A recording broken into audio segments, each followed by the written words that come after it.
오늘 우리가 읽은 레위기 본문을 보면은 하나님께서 이집트를 탈출한 출애굽에 성공한 이스라엘 백성들에게 이렇게 말씀을 하고 계십니다. 나 주가 거룩하니 너희도 거룩해야 한다. 나 주가 거룩하니 너희도 거룩해야 한다.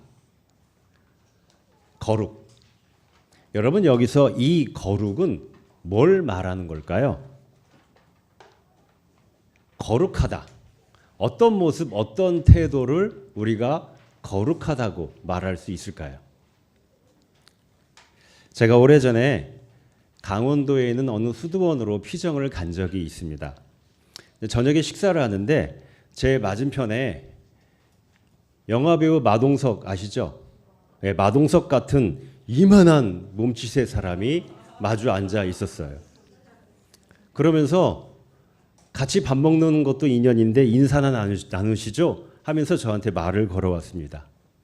짧은 스포츠 머리에 이렇게 깍두기 같이 생긴 그런 외모의 몸이 이런 사람이 저한테 뭐 하는 사람이냐고 물어봐서 제가 목사라고 대답을 했어요. 그랬더니 갑자기 태도가 돌변하는 겁니다. 어떻게 돌변했을까요? 두 눈이 동그래지더니 이내 무릎을 꿇는 거예요. 그리고는 갑자기 저한테 고개를 숙이면서 이렇게 이야기를 했습니다. 아이고 제 평생에 이렇게 거룩한 분과 같이 겸상을 해서 밥을 먹다니 가문의 영광입니다, 목사님. 이렇게 이야기를 했습니다. 밥 먹다가 갑자기 이분이 이런 행동을 해가지고 제가 약간 당황했죠. 그러면서 이어서 이렇게 말하는 거예요. 목사님, 저는요 깡패입니다. 양아치 말고요. 진짜 깡패요. 진짜 깡패입니다. 이렇게 이야기를 했어요.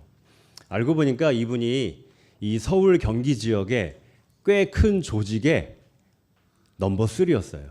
조폭 넘버 3였습니다. 그래서 얼굴이 이만해요. 손이 제 얼굴만 했습니다. 그리고 이렇게 하고 여기 문신 새겨져 있고 그런 분이었는데 그렇게 인사를 나눈 다음에 피정 기간 내내 절절절절 따라다니면서 얼마나 말을 시키는지 몸은 이만한데 정말 수다스럽더라고요. 좀 수다스러운 조폭을 만났어요. 잠잘 때 빼놓고는 그분과 계속 이야기를 나누느라고 정말 이야기하다가 피정이 끝났습니다. 그 덕분에 우리나라 조폭의 세계에 대해서 정말 리얼하게 들었죠. 조폭과 경제인, 조폭과 정치인, 조폭과 종교 이 관계에 대해서 아주 리얼한 이야기를 많이 들었어요. 궁금하신 분은 나중에 오시면 제가 개인적으로 이야기해 드릴게요. 여러분 이분이 제가 목사라고 하니까 이렇게 거룩한 분과 같이 겸상을 해서 밥을 먹어서 집안의 영광이라고 했습니다. 이때 이 거룩 어떤 의미로 이분은 거룩이라는 단어를 사용했을까? 오늘 레위기 본문에 등장하는 거룩과 이 조폭 아저씨가 사용한 거룩이라는 단어는 같은 의미일까요? 다른 의미일까요? 어떻게 생각하세요? 레위기에서 사용된 거룩은 히브리어로 카도시라고 합니다. 카도시. 우리말로 자르다, 분리하다 이런 뜻이 있어요. 자르다, 분리하다. 그래서 거룩은 흔히 무언가를 구분하는 것과 연관돼서 생각을 합니다. 구분한다. 무엇과 구분하느냐? 세속적인 것과 세상적인 것과. 그래서 우리는 거룩을 이 세속적인 것, 세상적인 것과 분리해서 그것과 섞이지 않은 어떤 깨끗함, 성스러움을 뜻하는 것으로 거룩을 받아들이는 경향이 있죠. 그래서 이 조폭도 그런 의미에서 제가 목사라고 하니까 본인은 극히 세속적인 깡패로 살아가는데 자기의 정반대편에 있는 거룩한 분, 세속적인 거하고 거리가 먼 목사 이렇게 받아들이고 거룩이라는 단어를 사용했던 거죠. 자, 그렇다면은 오늘 본문에서 하나님이 사용한 이 레위기의 거룩도 그런 차원의 같은 의미일까? 세속적인 것, 세상적인 거하고 구분하고 분리하는 차원의 거룩일까? 오늘 본문을 보면은 2절에서 하나님께서 이렇게 거룩을 선언하신 다음에 3절부터 그 거룩이 무엇인지, 거룩하게 산다는 게 무엇인지를 하나하나 자세하게 풀어주고 계세요. 3절에서 4절까지는 부모를 공경해라, 안식일을 지켜라, 우상을 섬기지 마라, 이런 내용이 등장합니다. 십계명에 나오는 내용이에요. 그리고 그 다음에 5절부터 8절까지는 하나님께 제사를 드릴 때 바쳤던 제물을 그날 그리고 그 다음 날까지 다 먹고 셋째 날부터는 남겨두면 안 된다라는 말씀이 나와요. 약간 뜬금없는 것 같아요. 왜 이게 갑자기 나오지? 이게 무슨 의미일까? 여러분, 고대 사회는 먹을 것이 부족했어요. 그래서 오늘 하루 굶지 않고 사는 게 인생의 가장 큰 숙제였습니다. 보통의 사람들에게. 그런데 하나님께 제사를 드려요. 오늘 건이네가 할아버지 제사 드려 간다고, 증조 할아버지죠, 건이한테는. 네. 제사하면은 여러분 뭐가 있어요? 음식이 있죠. 고대 이스라엘도 마찬가지였어요. 하나님께 드리는 제사. 오늘 우리의 예배의 조상격이죠. 그 제사가. 그 제사에 동물을 바쳤습니다. 그래서 제사 드리고 나면은 제물로 바친 그 동물, 고기죠. 제사 드리는 날은 어떤 날이냐? 그래도 1년에 몇 번 굶지 않고 고기를 함께 먹는 날이었어요. 제사 음식을 함께 나눈다는 것은 그때 당시 아주 중요한 사회복지 시스템 중에 하나였습니다. 제사 드리는 날만큼은 배고픈 사람이 없는 거죠. 실제로 여러분 200~300년 전에 우리나라도 그 동네에 양반집에 제사를 드리면은 그 동네 사람들이 굶지 않는다고 그랬어요. 제사 음식을 같이 나누니까. 자, 그런데 그 하나님께 제사 드린 그 음식, 제물로서의 그 음식을 누군가가 힘센 사람이 나중에 막 먹겠다고 남겨둬요. 그러면 어떻게 되겠어요? 먹지 못하는 사람이 생기죠. 굶는 사람이 생깁니다. 그러면 안 된다는 거예요. 다 같이 제사 드리고 한 자리에 앉아서 다 같이 먹는 그 관습을 통해서 함께 배고픔을 해결해야 한다. 강력한 사회 정치적인 의미가 여기에 담겨져 있어요. 그리고 이 사회 정치적인 의미는 9절과 10절에서 그 절정을 이루게 됩니다. 레위기 19장 9절 10절 여러분 찾아서 같이 읽어보겠습니다. 19장 9절 10절 네, 같이 읽을까요? 시작.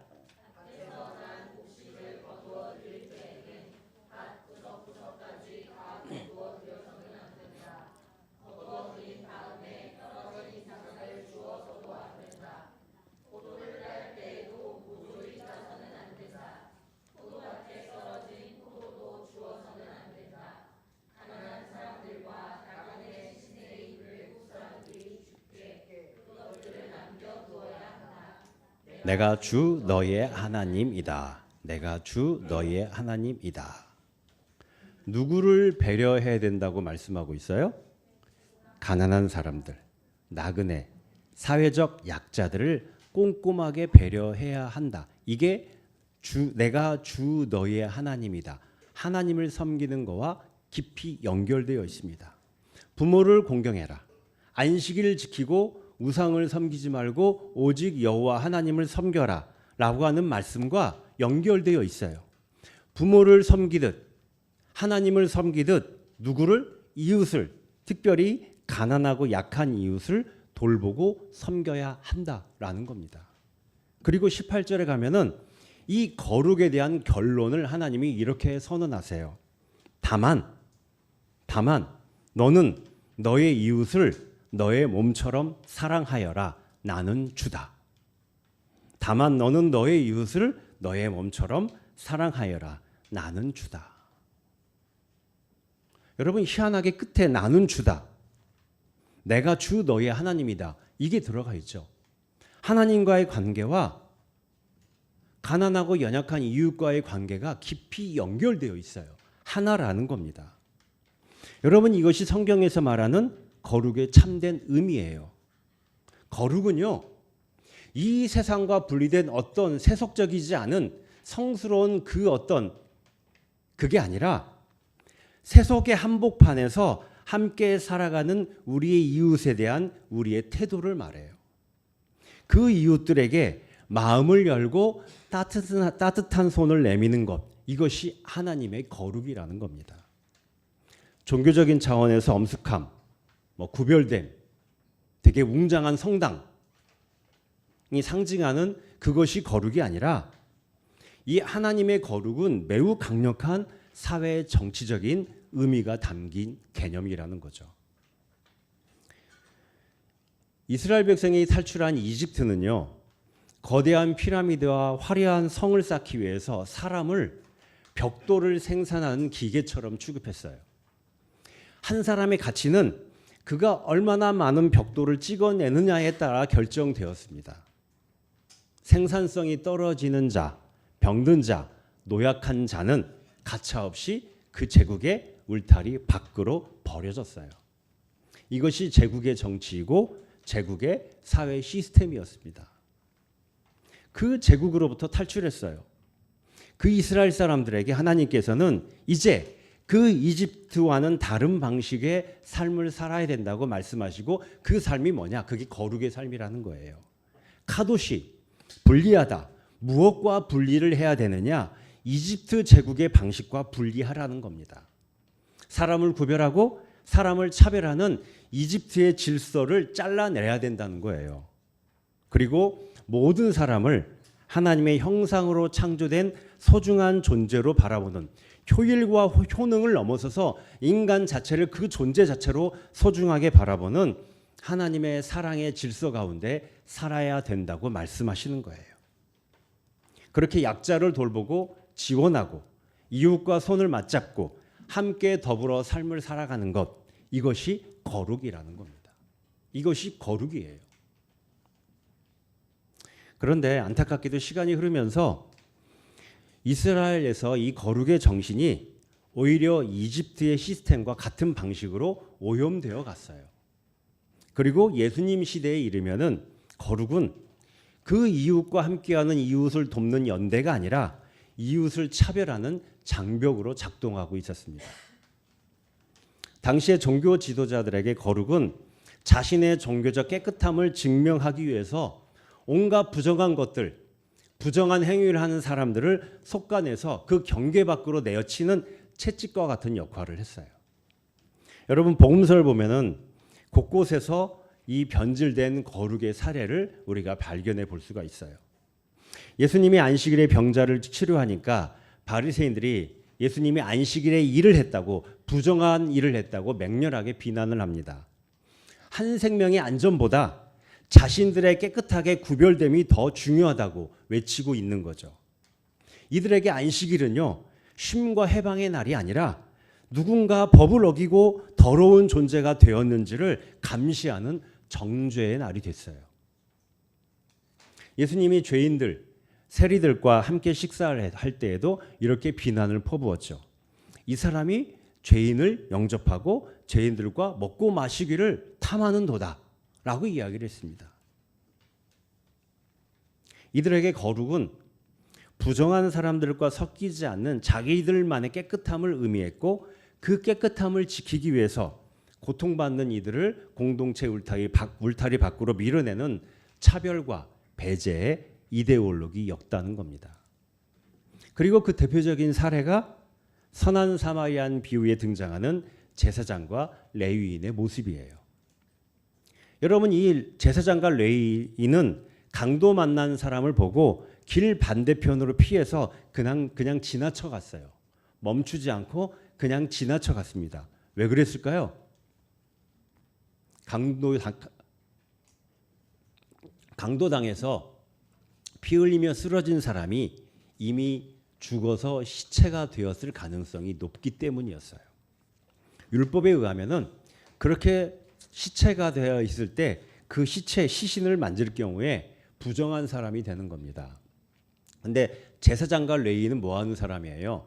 성전에서 제사를 드리는 일을 하는 사람입니다. 부정한 사람이 되면은 제사장과 레위인으로서 성전에서 그 직무를 수행할 수가 없었어요. 그래서 이들은 자신들의 그 종교적 깨끗함을 지키고 그 직무를 제대로 수행하기 위해서 눈앞에 죽어가는 이웃을 확인조차 안 하고 외면했던 겁니다. 여러분, 이것이 거룩이 오염되었을 때 나타나는 종교의 이름으로, 신앙의 이름으로 자행되는 비극이에요. 오늘날 이 지구상의 많은 교회들, 종교 가운데, 한국교회 가운데 이와 비슷한 거룩의 이름으로 세속과 분리되어 깨끗하다고, 깨끗해야 된다는 이름으로 자행되는 차별과 배제의 비극들이 우리의 현실입니다. 오늘 누가복음에서 예수님은 이렇게 오염된 거룩의 의미를 다시 회복하는 선언을 하고 계세요. 너희 아버지께서 자비로우신 것 같이 너희도 자비로운 사람이 되어라. 너희의 아버지께서 자비로우신 것 같이 너희도 자비로운 사람이 되어라. 레위기 19장 2절의 말씀을, 거기에 거룩을 자비로 바꾸어서 그대로 말씀하시는 겁니다. 실제로 예수님이 레위기 19장 2절의 말씀을 의도적으로 거룩을 자비로 바꾸어서 하신 말씀이에요. 여기서 자비는 헬라어로 오익티르몬이라고 합니다. 오익티르몬. 어떤 거냐? 오익티르몬. 이웃의 고통을 바라봐요. 그러면서 내 창자가 꼬이고 뒤틀리는 것 같은 고통을 느끼는 거예요.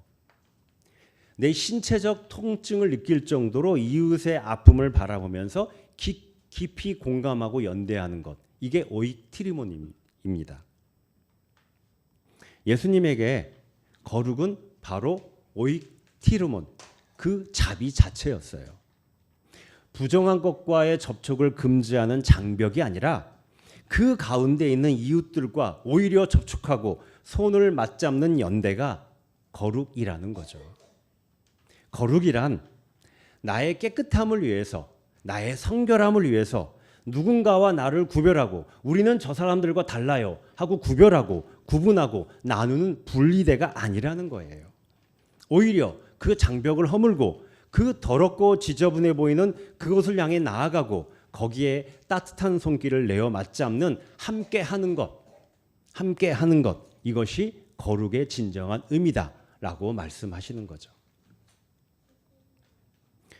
오늘 히브리서 본문을 보면은 예수님께서 회복한 이 거룩의 정신이 초대교회의 공동체의 핵심적인 신앙의 윤리로 계승되었다는 것을 우리가 확인하게 돼요. 우리가 사용하는 새번역 성경은 오늘 히브리서 본문이 들어있는 히브리서 13장에 제목을 붙여놨습니다. 뭐라고 붙였느냐? 하나님께서 기뻐하시는 제사. 하나님께서 기뻐하시는 제사라고 제목을 붙였어요. 하나님께서 기뻐하시는 제사란 무엇이냐? 마치 레위기 19장에 거룩이 무엇이냐에 대해서 쭉쭉쭉 설명한 것처럼 하나님께서 기뻐하시는 제사가 무엇이냐에 대해서 설명을 합니다. 그 처음에 등장한 두 가지가 뭐냐? 나그네 환대와 갇힌 자와의 연대예요. 나그네 환대와 갇힌 자와의 연대. 여러분, 여기서 나그네, 낭만적인 어떤 여행객을 말하는 게 아니에요. 신앙 때문에 고향에서 추방된 피난민, 거주권이 없어서 법적 보호를 받지 못하는 외국인 노동자들, 즉 당시의 로마 제국의 시스템 밖으로 밀려난 약자들을 뜻합니다. 그런 이들을 내 집에 들이는 거예요. 여러분, 그런 시스템 밖으로 배제된 낯선 사람을 내 집으로 받아들인다는 것은 그로 인해서 나와 내 가족의 일상에 일어날지도 모르는 위험을 감수하는 일입니다. 하나님이 기뻐하시는 제사로서의 나그네 환대는 단순히 친절을 베푸는 것 이상이에요. 제국의 시스템이 거부한 이들을 내 집, 내 일상으로 받아들이는 그 어떤 위험을 감수하는 신앙적 의지적 행위라는 거죠. 감옥에 갇힌 사람도 마찬가지예요. 감옥에 갇혔다. 어떤 법을 어긴, 단순히 법을 어기고 도덕적으로 문제가 있는 죄수를 뜻하는 게 아니고요. 로마 제국의 시스템 밖으로 밀려난 소외된 약자들을 의미합니다. 당시 로마의 감옥은 정부가 죄수들의 식사를 제공하지 않았대요. 그래서 외부에서 누군가 음식을 가져다 주지 않으면은 죄수는 굶어야 됐고 그러다가 죽음을 맞이하는 경우가 대부분이었다고 합니다. 그래서 그런 죄수를 면회하고 음식을 누군가가 제공해야 돼요. 근데 죄수를 면회하고 음식을 제공하는 것.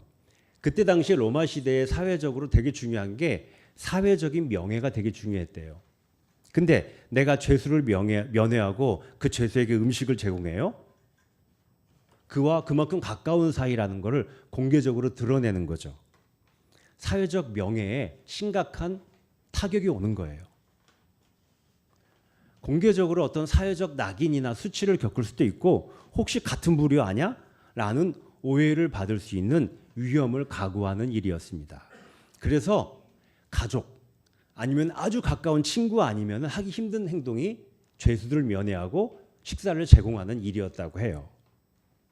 그런 위험을 무릅쓰고 함께 갇혀있는 심정으로 연대하라고 말씀하고 있어요. 그게 하나님께서 기뻐하신 제사라는 겁니다. 감옥에 갇혀있는 이의 몸을 휘감고 있는 그 사슬이, 그 고통이 내 몸을 휘감고 있는 나의 고통으로 다가오고 그의 수치가 나의 수치가 되고 그의 외로움이 나의 외로움이 되고 그의 배고픔이 나의 배고픔이 되는 연대, 이게 거룩이라는 거죠. 그래서 거룩한 사람이 되기가 어떨까요? 쉽지 않아요, 여러분. 쉽지 않습니다. 구별되고 내가 깨끗하고 종교적으로 성스러운 사람이 못 돼서 거룩하기가 힘든 게 아니라 이웃과 이런 연대를 해야 되는 게 그게 거룩이기 때문에 우리는 내가 거룩한 사람이다라고 자신 있게 말하기 힘들어요. 그러나 우리는 하나님의 도우심을 통해서 하나님의 인도하심을 통해서 그 거룩을 지향해서 끊임없이 그 거룩의 여정을 향해 가야 되는 거죠. 그렇게 연대하고 함께하는 삶을 살아가라. 이것이 그리스도인의 삶이라는 겁니다. 이제 사순절이 시작되었습니다. 올해도 우리는 이 사순절 기간 동안 어김없이 선한 사마리아인 캠페인을 진행하려고 합니다. 영상을 준비를 해주세요. 여러분, 선한 사마리아인 캠페인은 이렇게 우리가 거룩한 여정, 거룩의 여정을 가기 위한 우리 나름대로의 마음을 모은 실천이라고 이야기를 할 수 있습니다. 자선 이벤트가 아니에요. 지금 우리가 이렇게 하나님께 드리는 이 예배를 거룩하다고 이야기하죠. 이 예배와 동일한 신앙의 거룩한 행위를 하는 거죠. 우리의 삶에 하나님이 말씀하시는 이 거룩이 온전히 자리 잡아 가도록 우리가 함께 걸어가는 여정을 이 사순절 기간을 통해서 해 나가는 거예요. 외로움의 감옥, 경제적 어려움의 감옥, 차별이라는 감옥, 혼자라는 감옥에 갇힌 이웃들을 향해서 우리가 손을 내밀고 이렇게 말하는 겁니다. 혼자가 아니에요. 우리가 함께 있어요. 이게 거룩이라는 거예요. 그렇게 손을 내밀고 말을 하는 것 자체가 거룩이라는 겁니다. 그리고 그런 우리의 작은 실천을 통해서 우리가 사는 이 세상에 거룩의 자비의 하나님 나라가 이루어져 가는 거죠. 올해 우리가 마음을 열고 만나보려고 하는 이웃은 영케어러라고 불리는 이들입니다. 여러분 처음 들어보시죠? 많이들. 영케어러. 가족 돌봄 청년이라고도 하는데 사실은 청년만이 아니라 어린이, 청소년들도 여기에 포함돼요. 그래서 가족 돌봄 어린이, 가족 돌봄 청소년, 가족 돌봄 청년 이렇게 이야기를 합니다. 영케어라는 단어도 아직 사회에서 공식적으로 확정된 언어도 아니고요. 아직 개념조차 정확하게 정리되지 않았고 우리나라에 얼만큼 몇 명이나 있는지 아직 통계조차 제대로 자리 잡아 있지 않아요. 제가 조사한 걸 보니까 우리나라가 영케어러에 관한 한 가장 하위 수준에 속하더라고요. 영국의 어떤 학자가 전 세계 나라들을 이 영케어러와 관련돼서 1단계부터 7단계까지 나눠서 사회가 영케어러들을 어떻게 돌보느냐를 연구를 했는데 1단계 영케어러들이 사회에서 문제없이 살아가도록 사회 시스템이 갖춰진 나라는 지구상에 아직 한 국가도 없대요. 2단계가 있고 쭉쭉쭉 있는데 우리나라는 몇 단계에 속할까요? 7단계에 속합니다. 아직 갈 길이 멀어요. 이들은요, 조부모, 할아버지, 할머니, 엄마, 아빠 또는 형제, 자매 중에 장애나 질병을 가지고 있어요. 그들을 돌보면서 실질적인 가장 노릇을 하는 이들입니다. 가사 노동은 말할 것도 없고 병원 진료, 치료, 정서적인 지지, 경제적인 책임까지 다 감당하고 있어요.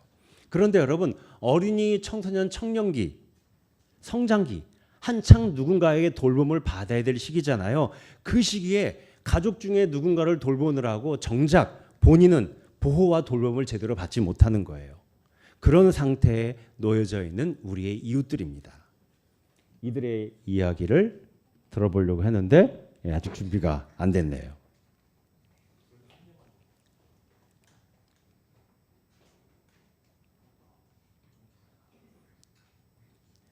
제가 사례를 보니까 초등학교 5학년 때, 우리 준우가 초등학교 5학년이 되잖아요.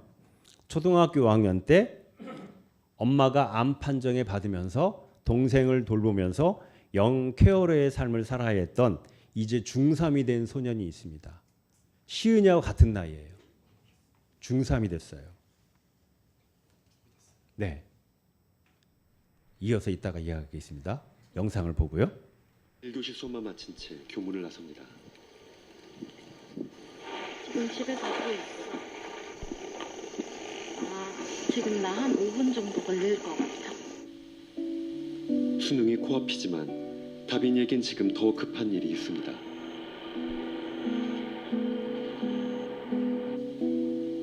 학교에서 10분 거리에 위치한 다빈이의 집. 이곳에 다빈이가 오기만을 기다리는 사람이 있습니다.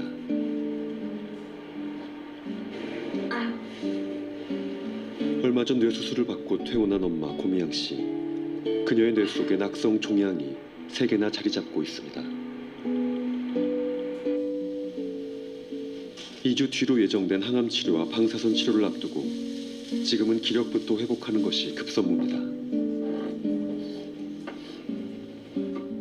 칼질 같은 거는 배웠고 조금 어렵긴 한데 모르는 부분은 이제 인터넷 같은 거 찾아서 해요. 처음 종양이 발견된 2년 전부터 집안 살림을 도와온 다빈이. 이젠 제법 능숙한 솜씨를 발휘합니다. 이날의 식단은 참치 야채죽. 너한테는 싱겁겠다. 나한테는 편했어. 사실 약간 싱겁게 만들었어 내 기준으로.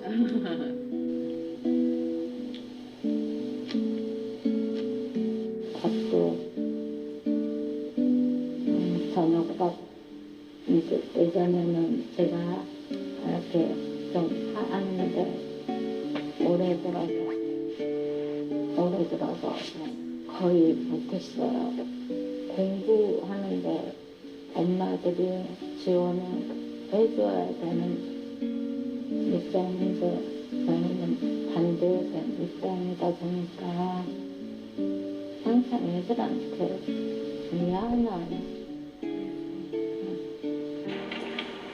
한때 건설업과 보험 직종에 근무했던 엄마가 처음 암에 걸린 건 다빈이가 10살 무렵이던 9년 전 일이었습니다. 남편마저 집을 떠나면서 홀로 양육과 생계를 담당해야만 했던 엄마. 이제는 19 다빈이가 거꾸로 엄마의 엄마가 됐습니다.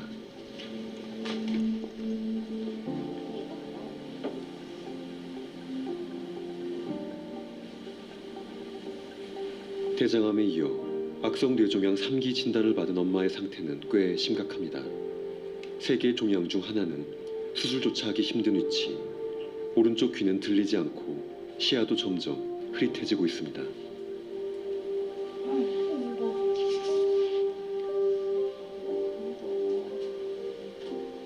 수술 이후 오른쪽 팔과 다리도 점점 마비돼 가고 있습니다.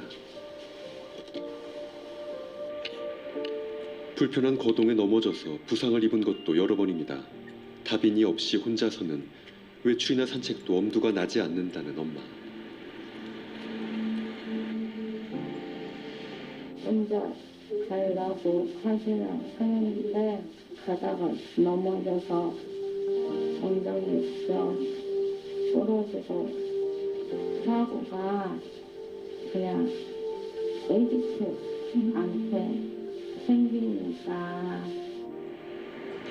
정부와 몇몇 복지단체들로부터 도움을 받아왔지만 다빈이가 성년이 된 지금은 그마저도 끊길 형편입니다. 매주 한두 번씩 병원을 찾는 것이 유일한 외출이지만 그때마다 다빈이가 학교를 조퇴하고 동행하고 있습니다. 그때 오셨을 때보다는 통증 이런 것이 좀 더 심해진 것 같아요. 현재로선 진통주사로 통증만 겨우 다스리는 상황.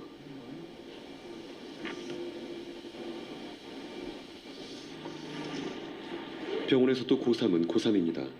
수학 능력 시험이 50여일 앞으로 다가온 상황이다 보니 잠깐의 시간도 허투루 흘려보낼 수 없다는 다빈이. 남들은 이 시간에 공부를 하고 있을 텐데 이런 생각을 하기 시작하면 좀 많이 스트레스를 받는 것 같아요. 이제 너무 뒤처지는 거 아니겠지?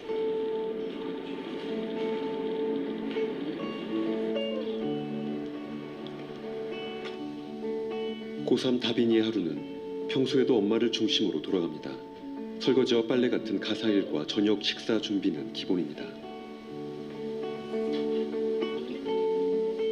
오른쪽 편마비로 고생하는 엄마 곁에서 틈틈이 안마와 말벗도 해줘야 합니다. 이날의 화두는 수시 면접. 면접이 중요하니까 그렇지 이제 뭘 하든 면접을 봐야 되는 상황이 됐지. 애기 같은 말도 하지 말고 뭐 군대처럼 단학하라고 끝나는 말면서 알겠습니다. 식사하셨습니까? 이런 말. 서울과 수도권 소재 대학 6곳에 지원한 다빈이. 그 중에서도 한 곳의 경쟁률은 15대 1입니다. 높은 경쟁률도 경쟁률이지만 더 큰 걱정이 있습니다. 간병을 위한 결석이나 조퇴는 출석으로 인정되지 않는다는 것. 사람이 보면서 평가를 하는 거다 보니까 아무래도 전혀 영향이 없지는 않지 않을까요? 자기 마음속으로 약간 이 학생은 조퇴를 되게 많이 하는구나 이런 생각을 하지 않을까요? 좀 성실하지 않은가 이런 생각을. 이날 저녁 8시가 넘어서야 공부를 시작한 다빈이. 엄마는 또 한 번의 큰 수술을 남겨두고 있습니다.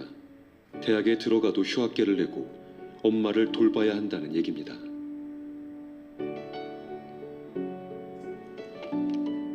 앞이 아무것도 안 보이는 이제 깜깜한 어둠 속에 나 혼자 이렇게 있는 느낌? 제일 원하는 거는 이제 완치지만 커다란 그런 꿈이라고 생각을 하고 그냥 이 상태에서 더 나빠지지 않는 것? 그거를 가장 바라게 되는 것 같아요. 20살 채림 씨의 경우 제빵사가 되는 것이 꿈이었습니다. 고등학교를 마치자마자 필기 시험에도 합격했지만 어머니가 쓰러지시면서 모든 게 달라졌습니다. 부모 모두 청각 장애가 있어 어머니의 보호자 노릇을 해야 했기 때문입니다.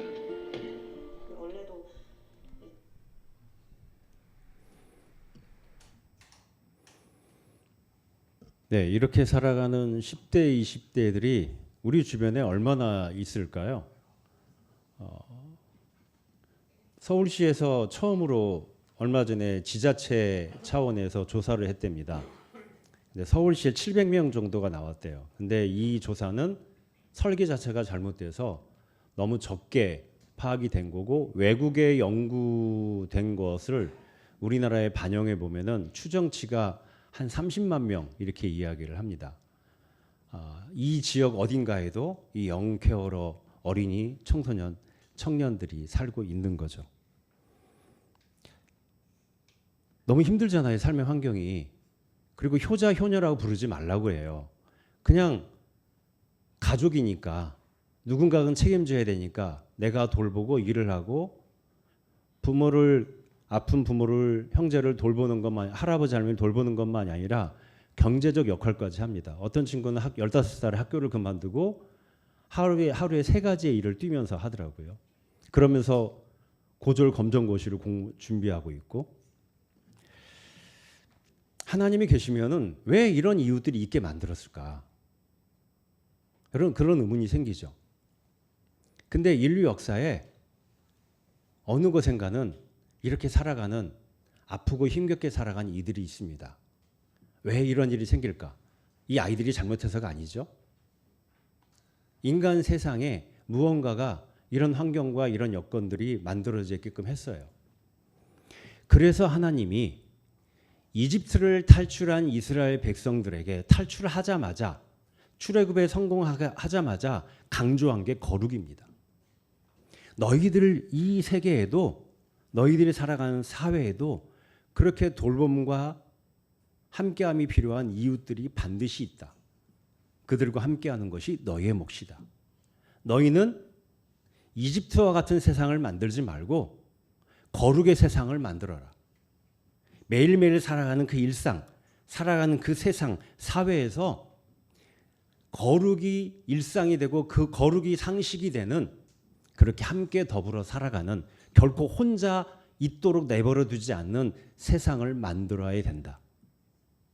이게 출애굽한 이스라엘 백성들에게 하나님이 강조하신 겁니다. 이 이웃들은 너희들이 함께 손을 맞잡아야 될 너희들의 몫이다. 그렇게 우리는 모두 함께 살아가야 된다. 그게 하나님의 형상을 회복하는 우리가 가야 될 여정이다 라고 말씀을 하시는 거죠. 제가 아까 영상 보기 전에 이야기했던 초등학교 5학년 때부터 영케어러의 삶을 살아야 했던 중3 소년이 있습니다.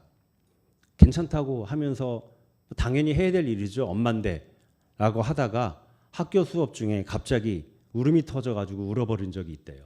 자기도 왜 그런지 모르게 복받쳐서 눈물이 난 거죠. 보니까 정신적으로 되게 힘든 일상을 보내고 있었다는 걸 알게 되었답니다. 그러던 어느 날 학교 상담실에 상담 선생님이 오라고 해서 갔더니 그때 이 소년의 이야기를 차근차근 다 들어주었대요. 뭐라고 하냐면은 지금까지 살면서 처음으로 나의 이야기를 다 들어주는 사람을 그게 어른이든 친구든 처음 만났다는 거예요. 그리고 이게 너무도 큰 위로가 되었대요. 그냥 앉아서 내 이야기를 다 들어줬는데 그게 너무도 큰 위로가 되었대요. 이렇게 말했습니다. 남의 일이라고 생각하지 말고 관심을 보여주는 것, 약간만이라도 정서적 교감을 하는 것, 그것만으로도 충분히 도움이 된다고 생각해요. 남의 일이라고 생각하지 말고 관심을 보여주는 것, 약간이라도 정서적 교감을 하는 것, 그것만으로도 충분히 도움이 된다고 생각해요. 남의 일이라고 생각하지 않고 히브리서에 함께 갇혀있는 심정으로 이거와 같은 의미의 이야기인 거죠. 너는 혼자가 아니야. 우리가 함께 있어 라는 한마디의 말, 내미는 손길, 이것만으로도 그 힘겨운 일상을 살아갈 큰 힘이 된다는 겁니다. 이것 자체가 하나님께서 기뻐하시는 제사, 예배, 이와 같은 거룩인 겁니다. 여러분, 이번 사순절 우리의 이 예배가 또 우리가 드리는 기도가 단지 내 자리에 머물지 않고 영케어러라고 불리는 우리의 이웃을 향해 나아가는 자비의 시간, 거룩의 시간이 되기를 바랍니다. 그렇게 우리가 사는 이 세상에 하나님 나라를 이루어가는 거룩한 여정이 이 사순절 기간을 통해서 이루어져 가길 바랍니다. 거룩은요, 곧 자비입니다. 하나님은 우리에게 그 세상을 이루어 가라고 말씀하고 계시는 겁니다. 기도하겠습니다. 자비의 하나님, 하나님께서 거룩하시니 우리도 거룩하기를 바랍니다. 주님께서 자비하시니 우리도 자비로운 사람이 되기를 바랍니다. 그 거룩을, 그 자비를 올해 사순절 기간 동안 영케어러라 불리는 우리의 이웃들과 함께하는 여정을 통해 이루어 가고자 합니다. 이 여정이 거룩하신 하나님, 자비하신 하나님과 더욱 깊이 만나고 함께하는 은총의 시간이 되게 하옵소서. 예수님의 이름으로 기도합니다.